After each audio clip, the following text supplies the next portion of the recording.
Una kasi ako sa first mga doy, kaya gusto ko talagang maglayla, kaya sinabihan ko sila. Tapos ang sinabi ko sa kanila, sana maintindihan nila yung gagawin ko na maglayla talaga ako. Kaso di putar piking na pala mga doy, pala desisyon to si Muntun. Sinabihan ko na lang mga kakampi ko dito, tiwala lang. Kita niyo naman mga doy, sa piking pa lang mga doy, delikado juga ini. Binilisan ko ng hakbang ko dito mga doy, sa sobrang bilis ko ngayon taon mga doy. Yung Aldog, bigla na lang yung taong nawala. Dumiretso na rin agad ako sa top lane mga doy, kasi nakita ko yung Layla, gamay na lang din yung taong naghawid siyang kinabuhi. Kala siguro ng Aldog nakita ko siya, kaya agad ko nang pinuntahan kasi nagpanggap akong hindi ko siya nakita. Muy kaluot.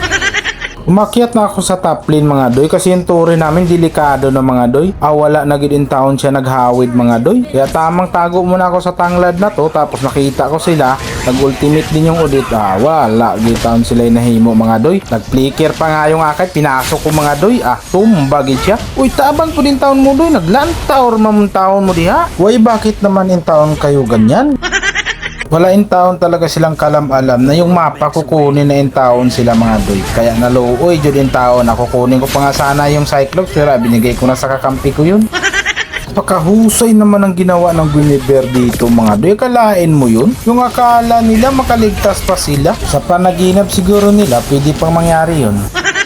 Kinuha ko na yung skateboard dito kasi yung Layla nakita ko. Sus, kaluin taon sa Layla. Natipihan pa in town siya sa ulo ng aking kasama. Minions lang naman talaga sana pakay ko dito, kaso yung Alpha tumalon talaga. Tapos wala nang ibang ginawa, tumalon lang pala talaga siya. Tapos dito nakita ko yung Layla, kaya siya na agad yung pinunterya ko. Talawang Layla, kahit nag-flicker siya, tumba pa rin in town siya. Tapos yung Aldog, buhay niya gamay na lang in town kayo. Ay wala, nailain kang buhatin dyan pag ganyan. Buti na lang din talaga yung mga kakampi ko, tinutulungan din talaga ako. Tayo nyo naman, nagtipi-tipi talaga siya.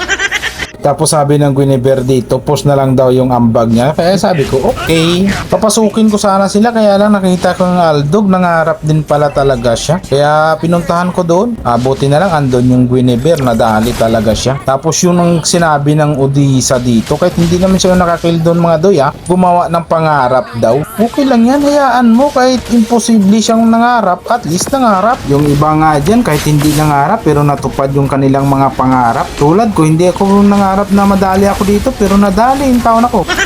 Nagtatago lang pala yung Aldog dito. Kalain mo gamuntikan talaga ako, kaya yung gamuntikan ibinigay ko sa kanya. Alam mo na doy kung paano ako magulap. Nandito pala yung taon sila. Bali yung taon nilang daghana. Kaya tamang tago muna tayo sa tanglad na to. Unahin ko dapat talaga yung Layla dito, pero nadali na pala siya. Kaya yung iba na lang yung dinali ko. Tumakbo pa nga sana yung akay dito, kaya gigaaban ako siya. Retrihan man ako nya, kung saon na lang ni karon, wala ka nang laing mahimo doy.